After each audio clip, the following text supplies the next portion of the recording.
Preocupa en Nicaragua la situación del Instituto Nicaragüense de Seguridad Social, INSS. Recordemos que la crisis en nuestro país justamente empezó por las protestas a causa de una reforma al INSS. Pero en medio de esta situación también, ¿cómo están los derechos de los pensionados y pensionadas de vejez?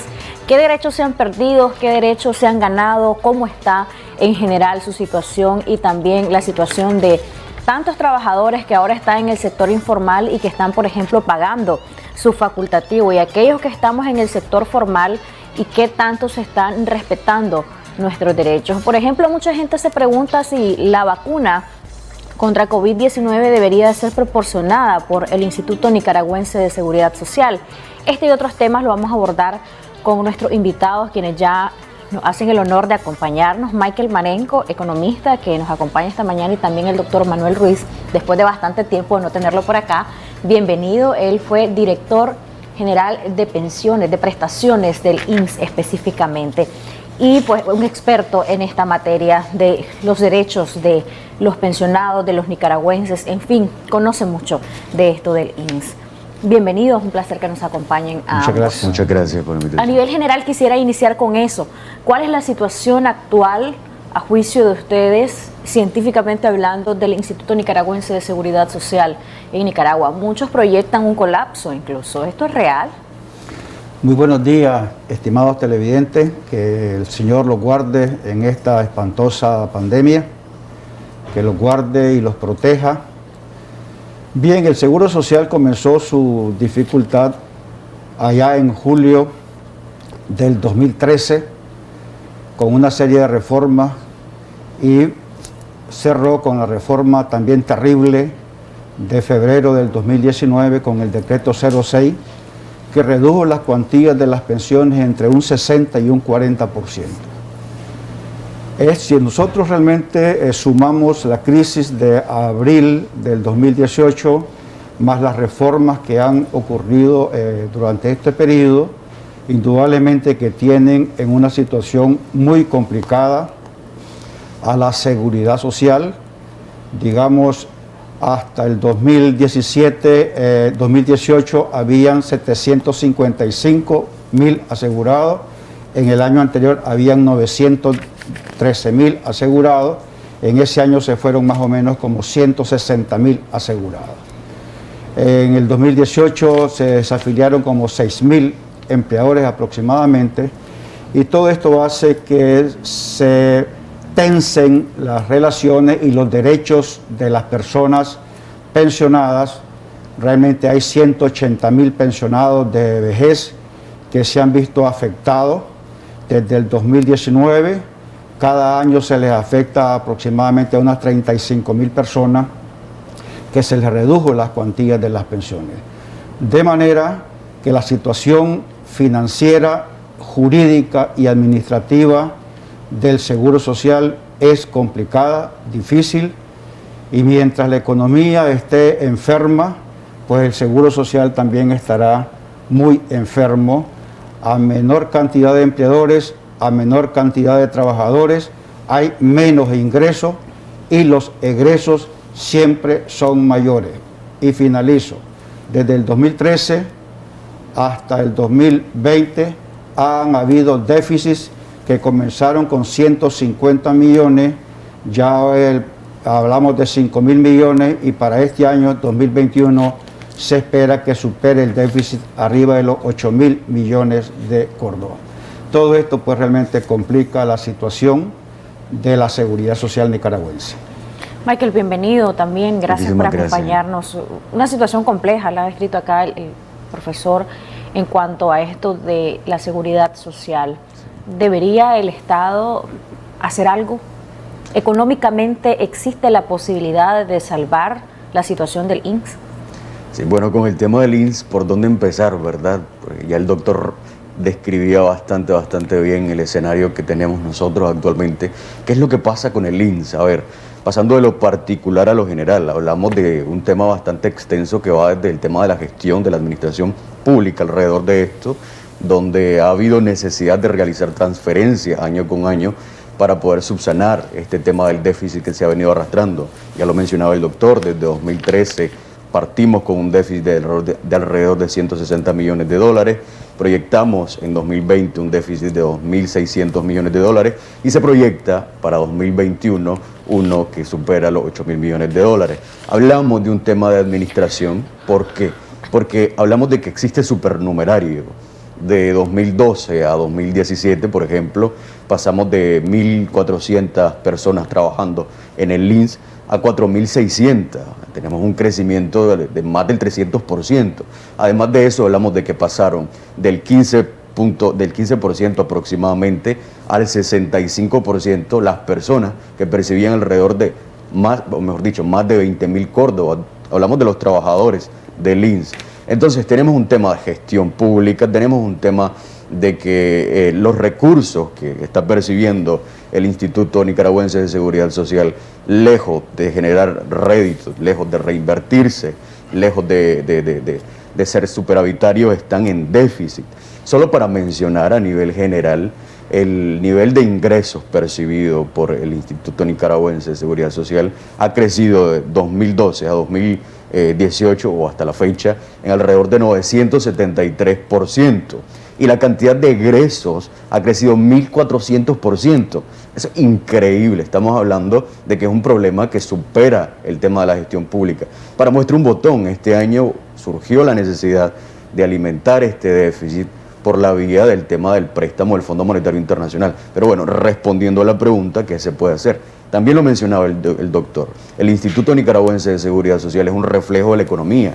En tanto hablemos de un mercado laboral sano, vamos a hablar de que el nivel de informalidad va a disminuir, el nivel de subempleo va a disminuir, va a haber generación de iniciativas empresariales, estas van a tener incentivos para pasar de la informalidad a la formalidad y hablamos, por supuesto, de mayor nivel de ingresos, pero el tema sobre la mesa, el punto culmen del asunto, no es necesariamente la cantidad de ingresos percibidos, sino la gestión de estos recursos. El hecho de administrar bien estos recursos. Exactamente. Para lograr esta administración idónea, ¿se tiene que hacer alguna reforma o es cuestión de voluntad? Tres cosas. Primeramente, hay mucha discrecionalidad porque la seguridad social, el ministro que llega, el presidente, allá en 1993-94, en noviembre de 1993, que se implementaron las empresas médicas previsionales, se hizo sin ley. Usted, todos los trabajadores reciben su atención médica de manera discrecional. Y se hace un acuerdo entre la empresa médica previsional y el Seguro Social sin ley.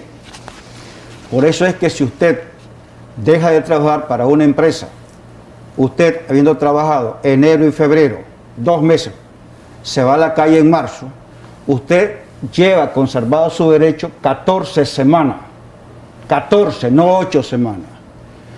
De manera que si en marzo, en abril o en mayo y las 2 primeras semanas de junio, yo tengo un accidente, yo tengo derecho o necesito la atención médica, la empresa médica previsional está obligada a concederle la atención médica y el subsidio al trabajador, pero no se cumple.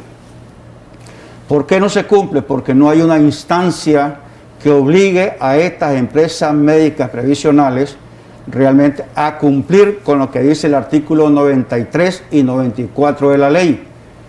Y los ciudadanos, lamentablemente, más del 90% desconoce sus derechos y al desconocer sus derechos los deja pasar. Fíjese, por ejemplo, usted es un periodista, usted es un médico, usted tiene contacto, es contagiado con el COVID, artículos 63, 64 y 65 de la ley. Esa es una enfermedad profesional que debe de ser tratada como tal. Y dirá la gente, bueno, ¿y cuál es la diferencia en que el COVID sea declarado como enfermedad común o como enfermedad profesional? Si un periodista ejerciendo su actividad es contagiado, aunque tenga 1 semana, 2 semanas, 1 mes de trabajar, al momento que si fallece o queda con alguna discapacidad, secuela del COVID, se le va a reconocer como que hubiese cotizado 43 años. No me estoy equivocando, 43 años, dice el artículo 78 del reglamento. De manera de que aquí también hay, uno, que no hay ley para la salud, 2, discrecionalidad, y 3, lamentablemente el Estado le ha dado responsabilidades al Seguro Social que no son del INS, sino que son del Estado, pensiones especiales, ley 726, ley 31, la pensión reducida, de manera entonces de que la situación es sí administrativa, jurídica, y también que el Estado no le da muchas responsabilidades a la Seguridad Social que no las tiene. Y lo otro es, usted trabajador, preocúpese por conocer la ley. Sus derechos son muy importantes. ¿Qué derecho tengo yo si he cotizado 3 años? Si he cotizado 5 años, me voy del país. Hay tantas cosas que los trabajadores desconocen. Se pierde el derecho para una viuda o para un huérfano o para la madre, porque efectivamente el trabajador únicamente conoce sus vacaciones, su aguinaldo y su salario mensual, y parece que hasta ahí termina la vida laboral, y no es así.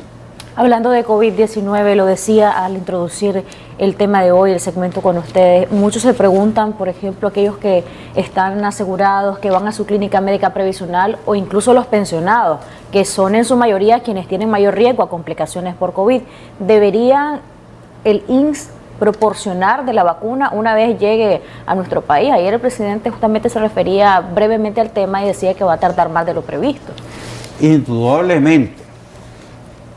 Esta empresa paga para sus trabajadores el 6% de cada salario. Usted paga el 2.25 y el Estado el 1.75. Por cada 100 Córdoba, 10 es para su salud. Por lo tanto, el IN, basado siempre en el artículo 93, está obligado a proporcionar la vacuna a los trabajadores y a los pensionados directos. Cuando digo pensionados directos, me refiero al pensionado de vejez, al pensionado de invalidez y al pensionado de discapacidad. De tal manera que sí, como hace México, como hace la Caja Costarricense o como hace el Instituto Guatemalteco de Seguridad Social, donde la institución proporciona esa vacuna. Es más, cuando un ciudadano guatemalteco adquiere el COVID, lo dejan en su casa y el Instituto Guatemalteco le lleva los medicamentos a su hogar. Es decir, uno cuando va leyendo se va enterando de toda la atención que los institutos de seguridad social están proporcionando a sus trabajadores y a sus pensionados. Y si allá un pensionado de vejez adquiere el COVID, igual no le permiten que se mueva, sino que alguna complicación llega a la ambulancia a traer al paciente y lo hospitalizan.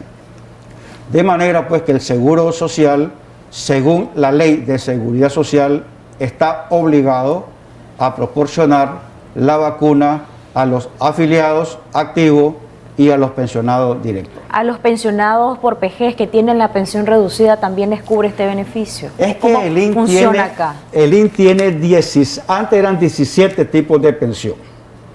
La pensión reducida es otra pensión de vejez más, según el artículo 56, reformado allá en julio del 2013, que es cuando comienza la crisis. De manera que el pensión reducida tiene todos los derechos. ¿Le dan aguinaldo? Sí, le dan aguinaldo. ¿Le dolarizan su pensión? Sí, le dolarizan la pensión. ¿Le dan la constancia para el IBI? También. De manera que ellos tienen derecho al todo. Cuando digo al todo, ley 160, ley 720, indudablemente que la atención médica. Al comienzo solamente le pagaban la pensión, se le fue argumentando y argumentando de que la pensión reducida es otra más, está la de los mineros, etcétera, de los docentes, etcétera, de manera que yo le respondo, sí, la pensión reducida, si fallece, antes no le daban pensión a la viuda, ya le están dando a la viuda, al huérfano también.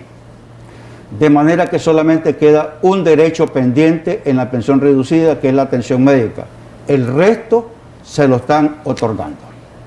Michael, en el sentido de esto de las vacunas para COVID-19, ya el doctor Ruiz decía que sí, están obligados a proporcionarlas, pero preocupa a la ciudadanía nicaragüense el tema de cuándo va a ser esto. Ayer el presidente se refería brevemente al tiempo de que va a tardar un poco más de lo previsto, pero también preocupa el tema de la transparencia, de la distribución, de cómo se va a hacer, de que si Nicaragua cuenta o no con los fondos, con los donantes para poder inocular a la población que está en mayor riesgo por su trabajo, riesgo por su edad, los grupos poblacionales en riesgo.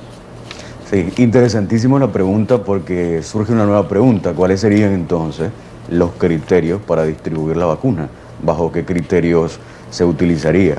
Y no vamos desde el tema de eficiencia o desde el tema de una especie de lógica de qué conviene más, sino si realmente se va a hacer bajo un criterio de equidad o un criterio de justicia alrededor de ello. Lo que sí es cierto, bueno, no sabemos realmente cuál va a ser ese criterio, por el tema del contexto y por el tema de quién es el administrador de todo esto alrededor del concepto de Estado y la praxis que ha venido desarrollando, pues se puede especular mucho. Pero lo que sí es cierto es que urge completamente, porque estamos hablando de que es un tema pendiente sobre la mesa, es un tema que no se ha resuelto y que tiene un impacto bastante fuerte sobre el mercado laboral y sobre toda la dinámica económica en su conjunto. En tanto no hablemos de que las personas van a estar vacunadas y muchísimo más, máxime los grupos etarios vulnerables, las poblaciones vulnerables, estaríamos hablando de que es algo que generaría incertidumbre y por supuesto impactaría el mercado laboral, como ya lo ha hecho. Nosotros observamos en 2020, por ejemplo, el impacto que tuvo sobre el sector turismo, con alrededor del 46% de contracción, pérdidas de ingresos esperados de alrededor del 75%, niveles de desempleo generados de alrededor del 80%. Entonces, hablamos también de un sector comercio, hablamos también de un sector servicio. Entonces, la posibilidad de un rebrote es inminente. Entonces el tiempo es apremiante, por supuesto, se necesitan recursos para esto. Ya el doctor lo mencionaba, que es una responsabilidad, por supuesto, del Instituto Nicaragüense de Seguridad Social. Él mencionaba, de hecho, las razones por las cuales, debido a que el empresario paga, el trabajador paga y el Estado paga también una proporción al instituto para esto. Entonces, bajo todas estas razones, más el tema de que conviene y urge, es completamente necesario. Los criterios de evaluación, sí es necesario conocerlos, cuáles van a ser, bajo qué criterio de eficiencia o si se va a aludir a razones políticas o cualquier otra. Pero se contará con los fondos para esto. Sabemos que Nicaragua ha recibido ayuda internacional y está dentro de los programas, dentro de la visión de muchos organismos multilaterales. Sí, recursos ha percibido Nicaragua, incluso recientemente del Fondo Monetario Internacional, alrededor de 160 millones de dólares. Pero el tema de esto es, realmente se van a utilizar estos recursos para el fin estimado, porque nosotros ya vimos que parte de estos recursos, como 73 millones de dólares, fueron destinados para el tema del déficit con el Instituto Nicaragüense de Seguridad Social. Entonces, esa es otra nueva pregunta sobre la mesa. ¿Qué pasa con todo esto? Pasa que hay una mala gestión. El Instituto Nicaragüense de Seguridad Social es una bomba de tiempo. Entonces, no es un buen gestor o un buen administrador de recursos. Entonces, hay mucha incertidumbre alrededor de que si lo va a hacer y si tiene los recursos realmente para poder hacerlo. Ya mencionaba yo que el tema de las reservas, por ejemplo, técnicas, se han venido reduciendo alrededor del 80% desde 2012 hasta la fecha. Las reservas técnicas, el tema de los ingresos percibidos se han venido contrayendo, y el tema de los egresos, por ejemplo, los gastos administrativos del Instituto Nicaragüense de Seguridad Social han aumentado. Por ejemplo, según un reglamento financiero que estima que estos no pueden superar el 6.5%, y hasta la fecha, o mejor dicho, de 2012 a 2017 han tenido picos de 12.5, de 13. Entonces, ¿qué pasa? Ni siquiera los propios recursos internos han podido administrar bien. Entonces, por supuesto, la pregunta es muy válida. ¿Van a poder gestionar muy bien recursos externos y productos? Y el tema de la logística, por supuesto, es esencial. ¿Cuál va a ser el criterio? ¿Lo van a hacer? ¿Cuándo lo van a hacer?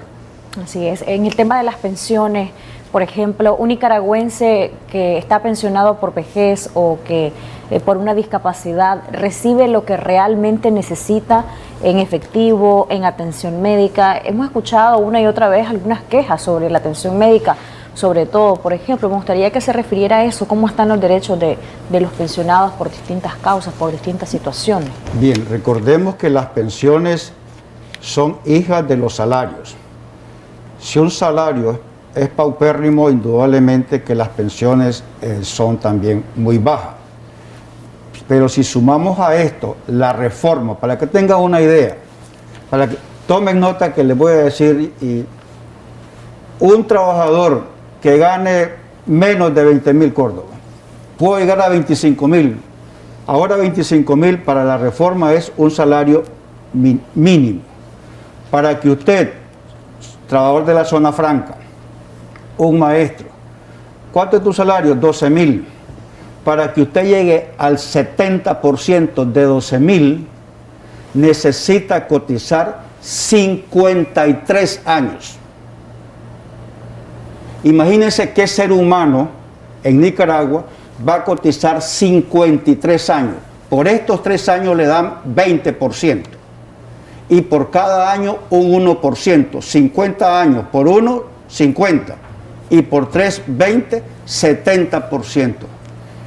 Esas personas a partir de febrero del 2019, con la reforma, comenzaron a reducirse de las cuantías de las pensiones.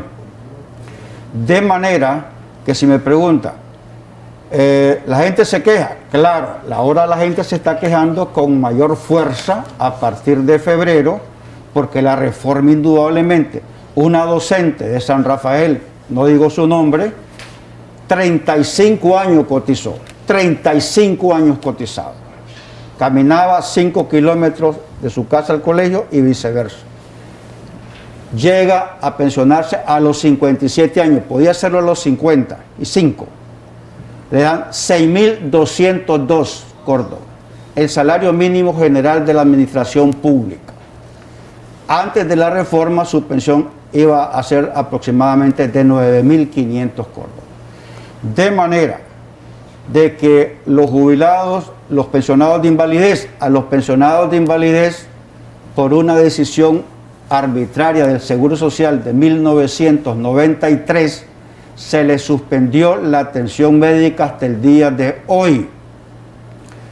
Si un trabajador de esta empresa se enferma y pasa la condición de inválido, fíjese usted, cuando más necesita su asistencia médica, se la suspende.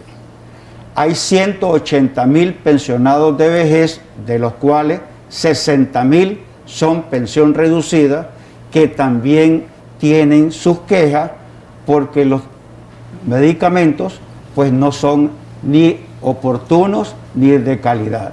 De manera que sí hay un malestar de los nuevos pensionados a partir de febrero, porque la reforma del artículo 58 y 85, fíjese usted, el promedio salarial ahora es de 7 años. Antes era de 5, de 4 o de 3. Ahora, entre más largo es el periodo, más encontramos salarios bajos. Por lo tanto, pues la situación es complicada. Y esto se traduce en una afectación a nivel económico. Con eso quiero finalizar la participación de Michael, porque tiene que retirarse y luego continuamos con usted en la entrevista, doctor Manuel Ruiz. Tus conclusiones, Michael, para que ya te puedas retirar. Sabemos que tenés otro compromiso, pero lo que describía perfectamente el doctor Ruiz se traduce en ¿qué? Se traduce en pobreza, se traduce en inconformidades, se puede traducir en migración, se puede traducir en complicaciones de salud de tanta gente que no les alcanza prácticamente para nada, tomando en cuenta el costo de la canasta básica en nuestro país. Exactamente. Interesantísimo, porque mencionaba el doctor, 7 años te da una brecha con mayor volatilidad en tu salario percibido y por supuesto vas a tener una media muchísimo más baja. Entonces vas a tener menor nivel de ingreso esperado, una vejez con una menor calidad de vida, por supuesto menor capacidad para adquirir bienes y servicios y por supuesto esto te va a dificultar la capacidad o posibilidad de adquirir la canasta básica. Nosotros sabemos, por ejemplo, que la canasta básica de 53 productos que anda alrededor de los 14.000 córdobas el salario mínimo ni siquiera ajusta poder adquirirla, porque el salario mínimo promedio, sabemos que es por rubro, pero el promedio anda alrededor de los 6.000, 7.000 córdobas. Y nosotros tenemos un nivel de informalidad laboral de alrededor del 76%. Informalidad laboral donde las personas perciben entre el 25 y 50% del salario mínimo. Entonces, el Instituto Nicaragüense de Seguridad Social tiene una deuda pendiente con el mercado laboral nicaragüense. No está cumpliendo con las obligaciones que se esperaría que cumpla. Y por supuesto, el aparato estatal como gestor de condiciones macroeconómicas no la está creando, porque lo que se debe en este sentido es generar condiciones para que el sector empresarial se multiplique, se dinamice y por supuesto tenga los incentivos para pasar a la formalidad. Entonces sí, se traduce en aumento de pobreza, en menor calidad de vida, pérdida de ingresos esperados y por supuesto una persona que vive bajo el umbral de pobreza o pobreza extrema es una persona que no tiene condiciones para que su familia o cualquiera llegado a él pueda tener un mayor nivel de movilidad social. Estaríamos entonces condenando a una importante cantidad de nuestra población a la pobreza. ¿Y cuál es esa cantidad?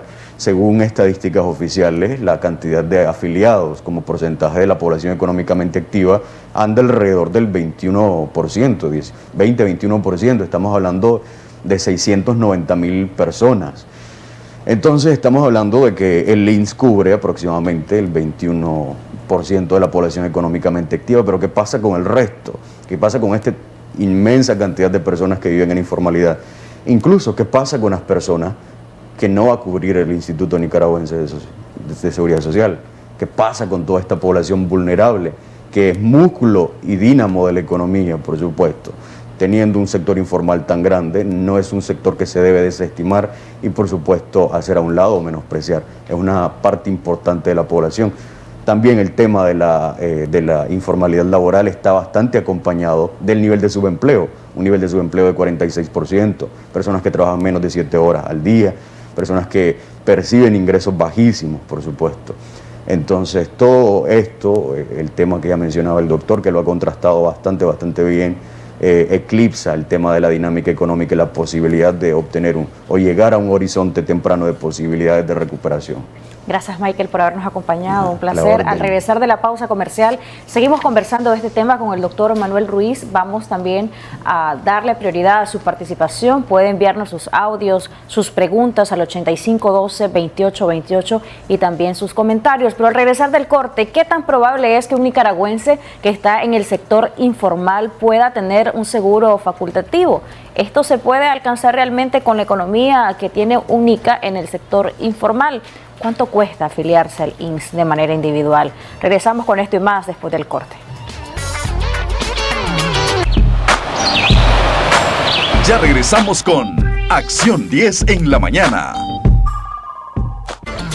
Seguimos en Acción 10 en la mañana. Antes del corte les decíamos si, por ejemplo, un nicaragüense que está en el sector informal tiene la capacidad de pagar un seguro facultativo. ¿Cuánto cuesta esto? ¿Realmente está al alcance de los nicaragüenses en este sector que ha crecido notoriamente en los últimos años? Hay miles de nicas que están en ese sector informal o en el subempleo. Doctor Manuel Ruiz, ¿esto qué costo tiene? ¿Realmente está al alcance de los nicaragüenses? Bueno, hasta enero del 2019 hay dos regímenes, el que se llama integral, que contempla enfermedad, maternidad, más invalidez, vejez y muerte. Ese antes se pagaba el 18.25 y ahora se paga el 22.25. Si usted es joven, usted es menor de 40 años, menor de 45 años, usted opta al seguro facultativo con un salario de 7.500 córdobas, y aquí dice rápidamente, si son 7.500 córdobas y quiere con salud, pagaría 1.668.70 centavos, que sería el 22.25 de esos 7.500. Si usted no quiere con salud, antes se pagaba el 10%, ahora se paga el 14%. Afiliarse al seguro facultativo, según esto que estoy explicando a usted en los artículos 23, 24 y el financiamiento en el artículo 26 del reglamento. Ahí usted puede encontrar en el artículo 26 la tasa de cotización. Si usted ya es mayor de 50 años, hágase asesorar, lea. Si ya tiene 53 años, por favor, no cometa el error. Tal vez estaba ganando 20.000, 30.000 Córdoba y luego le pueden decir, afiliate sobre 40.000 para que mejores tu cuantía de la pensión. Va a pagar mucho y va a recibir la pensión como si estuviese cotizando siempre por 20 o por 30.000 Córdoba, por, como le digo yo, es el promedio de los últimos 7 años. De manera, si es joven, usted puede seleccionar un salario bajo porque lo que le conviene es acumular semanas. Eso es lo que le conviene a usted, acumular semanas, goza de la atención médica en las limitaciones que se tiene, pero bueno, usted goza de ese derecho. Perfecto. ¿Esto cree usted que puede ser alcanzable tomando en cuenta la situación actual de nuestro país, donde en muchos hogares nicaragüenses se vive con menos de 100 Córdobas al día? Sí, yo entiendo que la situación es complicada financieramente, pero es triste, muy triste, cuando uno ve a una persona de 60 años que fue profesional, un médico, un ingeniero, 6.000, 7.000 Córdobas de una pensión. Cuando logró, porque si tiene 750, ese es otro error que se comete. El artículo 55 dice, para optar a la pensión de vejez, usted necesita 60 años de edad y 750 semanas. Hoy con la reforma le van a dar el 31%, 750 semanas son 14 años y medio. Redondeémoslo a 15 años, 780 semanas. Con 780 semanas, a usted le van a dar el 32% de ese promedio salarial. De manera que aunque sé que la situación es complicada, si usted está en el seguro facultativo, tiene un cáncer, tiene un hijo inválido, haga todos los esfuerzos por continuar. No le haga caso a la gente, siga cotizando porque eso lo va a beneficiar. Si no está afiliado y es menor de edad, pues también puede hacerlo sobre un salario bajo. Difícil, como le digo, 1.668 Córdoba, indudablemente que es una cantidad muy importante para una persona que está en el sector informal, para que tenga derecho al seguro de enfermedad, maternidad, más su pensión de invalidez, vejez y muerte. Si usted ya cotizó las 250 semanas, 5 años, usted siéntase que está protegido y si no puede pagar su facultativo o se va del país, con 5 años conserva su derecho con carácter vitalicio. Queda inválido en Costa Rica, venga a tramitar su pensión. Se fue para España, allá falleció, que su viuda, que su huérfano o su mamá tramite la pensión porque usted conserva su derecho con 250 semanas a todas las prestaciones de pensión en el Seguro Social según los artículos, tome nota, 44. Estoy inválido, ahí me da mi pensión. Fallecí, artículo 64, a mi viuda. Llegué a mis 60 años, la pensión reducida, artículo 56. De manera que también una meta del trabajador debe de ser acumular 250 semanas y si está en el sector informal y tiene dificultad, pues no pague porque no tiene capacidad y entonces ya sabe usted que si fallece o queda inválido o cumple sus 60 años, usted tiene derecho a tramitar esas prestaciones. De hecho, hay comentarios, que voy a leer algunos de los comentarios en nuestra transmisión que tenemos en redes sociales, en Facebook, nos encuentra como Canal 10 Nicaragua. Nos dicen, ¿qué chiste tiene estar pagando ese porcentaje al INSS sin importar el trabajo en donde esté, si los grandes se lo están echando a sus bolsas? Es parte de los comentarios. Yamilet Blandón nos dice, pero ¿cómo voy a cotizar o voy a comprar un facultativo? Me imagino que se refiere a eso. ¿Cómo voy a cotizar si vendo abuelada? Mi hermano cotiza INSS 3.359 Córdobas al mes. ¿Cuánto va a recibir cuando se pensione? Nos pregunta. Y vamos a leer un último comentario. Nos dicen, totalmente a la indefensión como asegurados del INSS. Esos son los logros del pueblo, nos dice un amigo ahí en los comentarios. Vas a los hospitales del INSS, nos dice otra persona, y es un horror. Te tratan como que uno llega a pedir. Y en INSS y en IR me sacan los ojos y aún así tengo que andar pagando consultas privadas y comprando medicamentos por aparte, porque los pocos medicamentos que ofrecen esos hospitales son muy malos o no hay. Esto entristece y aflige. Nos dice otra persona, ya el último comentario que vamos a leer de los que nos han puesto nuestros amigos y amigas televidentes ahí en redes sociales, en Facebook. Yasmina Castillo nos dice: si hace 10 años tenía un salario equivalente a unos $800 y estaba ubicado en una categoría según el INSS, ahora ese salario equivale al mínimo de hoy, porque no hacen la equivalencia del salario. Ya no para decir el experto si esto es así. Hasta un mensajero gana casi los 20,000, dice, y eso que no andan con su cel, no hay necesidad de mensajeros que se envíen mensajes. Conozco, bueno, está incompleto ahí el comentario. Si tengo 1,400 cotizaciones, ¿cuánto me corresponde?, nos pregunta otra persona. Muchas gracias por todos sus comentarios. Les pedimos que siempre lo hagan con el debido respeto, sin ningún calificativo ofensivo. Nos dice otra persona: si uno cotiza 750 semanas, ¿cuánto sería la pensión a la hora de jubilarse? Ganando 12,000 córdobas. Y vamos a escuchar un audio de un amigo televidente que nos ha enviado a través de WhatsApp 8512-2828, a ver cuál es la consulta de este amigo televidente. Adelante. Estimado doctor Ruiz, ¿usted cree que con un nuevo gobierno pueda mejorar la situación de las personas que van a salir jubilados en este próximo año? Hay un segundo audio, vamos a escucharlo también. Buenos días, mi pregunta es la siguiente. Hay empresas que están ejerciendo actualmente que no están pagando a la INSS, y cuando uno va a pasar consulta no sale reflejado el pago de nuestras cotizaciones. Ya, a nosotros nos ha pasado eso en la empresa donde yo estoy. Entonces queríamos saber pues que cómo es el asunto ahí para que el especialista, el experto en eso nos explique un poquito mejor. Muy buenos días. Buenos días. Excelente programa. Buenos días y muchas gracias por enviar sus audios, sus consultas a través de WhatsApp. Doctor, lo dejamos para que pueda responder.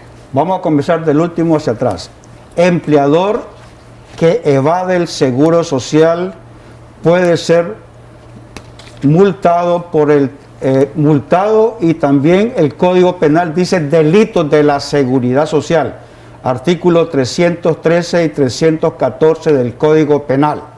De manera de que usted, trabajador, puede hacer una comunicación al Seguro Social, no de su nombre, indicando que hay una empresa así, así, así, y usted cuenta lo que está ocurriendo, y de esa manera hay que obligar al empleador a que pague el Seguro Social de sus trabajadores. Es fundamental. Que si un nuevo gobierno, pienso que con un nuevo gobierno o con el gobierno actual es fundamental hacer una revisión integral a la seguridad social, pero una reforma no como las 18 que han habido desde marzo, abril de 1990 a febrero del año 2019. Han habido 18 reformas al reglamento y todas han fracasado.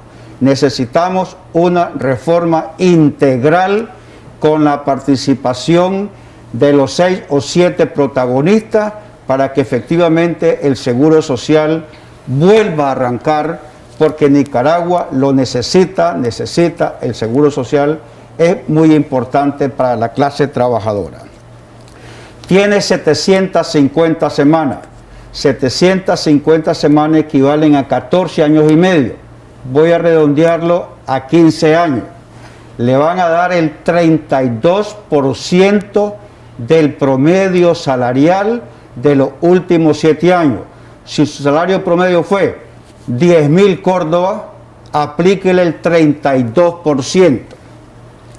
Si ese monto resulta inferior al salario mínimo, entonces el IN le da el salario mínimo. Con 750 equivale al 31% del promedio salarial. tiene 1.400 semanas. Preguntaron. Eso equivale a 27 años. Le darían 27 menos 3, 24, 44%. Usted haga 1.400 semanas entre 52 semanas que tiene el año y eso le da 27 años. Al darle 27 años, entonces a usted le concederían el 44% del promedio salarial de los últimos 7 años. Lo del seguro facultativo que está pagando 3.300 córdobas, dice el estimado amigo, está pagando sobre aproximadamente 14.000 córdobas. Si a 14.000 córdobas usted le aplica el 22.25, le salen los 3.300 córdobas que está pagando. ¿Cuál va a ser la cuantía de la pensión? Mínima. 6.500 córdobas cuando tenga las 750 semanas. Antes la pensión con 14.000 y con 15 años era más o menos el 60%. Los medicamentos, $800. Sí, efectivamente, lo que razona la estimada televidente es correcto, porque al momento que se hace el cálculo con los 7 años, no se actualiza con el dólar, se le devalúa, de manera que con $800 efectivamente será una pensión mínima que va a ser como mínimo el salario mínimo en la actividad económica donde usted está. Y en cuanto a los medicamentos, resumo: atención médica y medicamentos. No tenemos ley desde noviembre de 1993. Y al no tener ley, a veces el médico le dice a usted, el médico, es que tengo orden de no darle subsidio y tengo orden de no darle ese medicamento. Entonces, ¿por qué? Porque como no tenemos la ley, el médico no puede decirme a mí de que tiene orden. Si el médico que ha estudiado, que es un científico, él considera que yo tengo la necesidad de ir a descansar porque estoy enfermo, debe de concederme el subsidio. No tiene por qué recibir orden superior porque pone en peligro al paciente. De ninguna manera puede decir un médico, tengo orden superior. No hay orden superior porque el médico ha estudiado 20, 25 años. Cuando uno ve a un médico, realmente dice, allí hay estudio, allí hay bachillerato, allí hay 5 años de especialidad. Y de repente me dice, allá llega a mi oficina. Es que el médico no me quiere dar subsidio porque dice que tiene orden superior. No me da la epicrisis médica que dice el artículo 46 porque dice que recibieron orden de que no den epicrisis para que no tramiten la pensión de invalidez. De manera que en materia de salud, por ahora estamos aplazados porque al no haber una ley que regule los derechos del asegurado, la obligación de la empresa médica previsional, el papel que va a jugar el Seguro Social en supervisar y mis derechos, usted pregunta, usted haga, cuando usted pierda su empleo, si lo pierde ahorita el último de febrero, vaya en marzo, vaya en abril, vaya en mayo. Usted en mayo tiene derecho a la atención médica, a la cirugía. ¿Pero qué le dicen? Ya pasaron las 8 semanas. El artículo 93 de la Ley de Seguridad Social establece que la conservación de derechos son 14 semanas. Y si está embarazada la mujer y cotizó 4 meses, enero, febrero, marzo, abril del 2021, 4 meses, conserva su derecho a la atención médica y a la cesárea al momento del parto. Los 5 meses posteriores conserva su derecho según el artículo 94. De manera estimada de que en materia de salud sí hay mucha deficiencia porque no tenemos una ley que regule y todo se hace de manera discrecional con un contrato entre la empresa médica previsional y el Seguro Social, lo que pone en desventaja e indefensión a los trabajadores y a los pensionados. Esto no beneficia, por supuesto, a los sectores más vulnerables, sino más bien a estos otros sectores que están vinculados en esta discrecionalidad que se ha vuelto muy típica en Nicaragua, ¿sí?, en las instituciones. Sí, fíjese que es complicado porque, digamos, el jubilado tiene derecho a su asistencia médica, pero la recibe, ahí es donde uno dice la situación, pero yo me pongo a pensar, ¿por qué le suspendieron la atención médica a los 18,000 pensionados de invalidez? Usted imagínese, trabajadora o trabajador, el médico, la comisión lo declara inválido. Automáticamente que pasa la planilla de invalidez parcial o total o gran invalidez, automáticamente le dicen que usted ya no tiene atención médica. Y entonces la pregunta es, me van a dar una pensión de 6,000, de 7,000, de 8,000 Córdoba, ¿cómo hago yo para estar inválido, asistir a mi familia y comprar los medicamentos? Posiblemente, pues, sin medicamentos, posiblemente yo no voy a sobrevivir porque los recursos que realmente, uno, que me redujeron la cuantía de la pensión en enero, febrero del 2019, de manera entonces de que es complicado, ¿verdad? Pero sí estamos completamente claros de que en materia de salud estamos en unas muy malas condiciones, tanto los asegurados como los pensionados. Ya estamos justo en el tiempo, pero nos envía un amigo televidente un mensaje, una pregunta. ¿Puede por favor preguntarle al doctor de quién es la decisión de retirar a un trabajador al cumplir sus 60 años? ¿Lo decide la empresa, lo decide el trabajador, lo decide el INSS? ¿Quién lo decide? El artículo 32 de la Constitución Política establece que es un acto voluntario.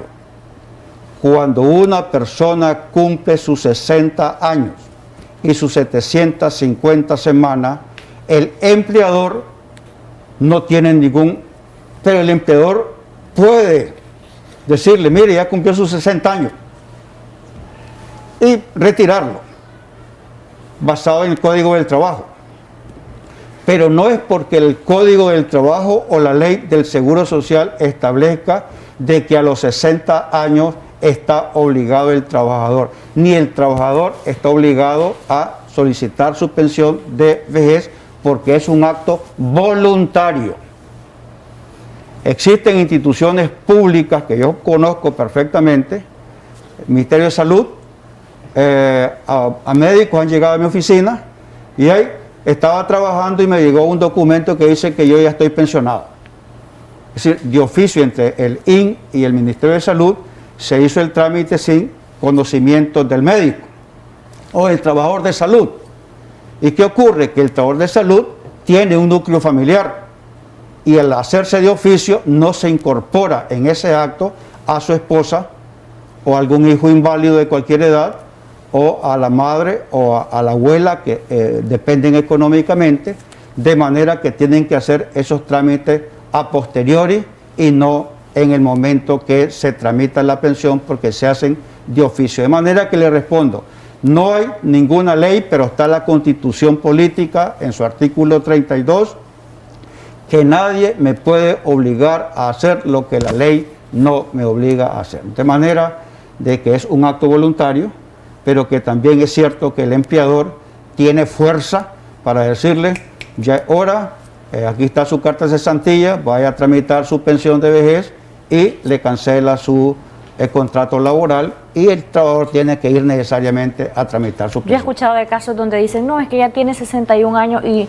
no puede seguir laborando acá porque el INSS me va a multar. Ah, no. Eso no es cierto. No, eso no es verdad. Nunca. Uno puede estar de 60. Es más, el artículo 85 premia al trabajador que habiendo cumplido sus 60 años y 750 continúa trabajando. A eso se le llama pensión de vejez postergada y le dan un premio al trabajador. Así es de que no es verdad de que a los 61 años. Doctor, muchas gracias por habernos acompañado. Para finalizar, me gustaría sus conclusiones y recomendaciones respecto a la situación de la seguridad social en nuestro país, del INS como Instituto Nicaragüense de Seguridad Social. Hemos escuchado todo tipo de señalamientos, como que deberían de reducir los gastos administrativos, operativos, como que ha sido utilizado el INS como caja chica, como que en realidad no se puede salvar si no hay voluntad y políticas reorientadas a esto. ¿Qué opina de estos aspectos y cuál sería su recomendación? La primera es que el Estado debe de asumir su responsabilidad en la pensión de vejez reducida, las pensiones especiales. Eso tiene que ser asumido de manera inmediata por el Estado. Segundo, efectivamente se requiere de que en este momento, ya el año pasado era tarde, de que efectivamente aquí se entre a una revisión integral jurídica, porque efectivamente a las viudas y a los huérfanos y a los inválidos realmente se le están quitando sus derechos. Se está aplicando incorrectamente el artículo 50 de la ley 96 de reglamento. Cuando se nos ajustan las pensiones conforme a la devaluación del Córdoba con relación al dólar, ya llevamos 2 años que se ha aplicado incorrectamente. Entonces la recomendación es que se respete el Estado de Derecho, artículos 130 y 183 de la Constitución, que dice que ninguna institución y ningún funcionario tiene más facultades que las que establecen la Constitución y las leyes. De manera que la recomendación sería por ahí, ¿verdad?, que es urgente que el Estado asuma las pensiones especiales no contributivas y la pensión reducida para ir componiendo de manera gradual y progresiva la situación financiera del Seguro Social. Gracias, doctor Manuel Ruiz, que nos ha acompañado. Siempre le esperamos y es bien recibido acá en la revista. A usted, gracias también por su sintonía. Compartimos la estadística de las visitas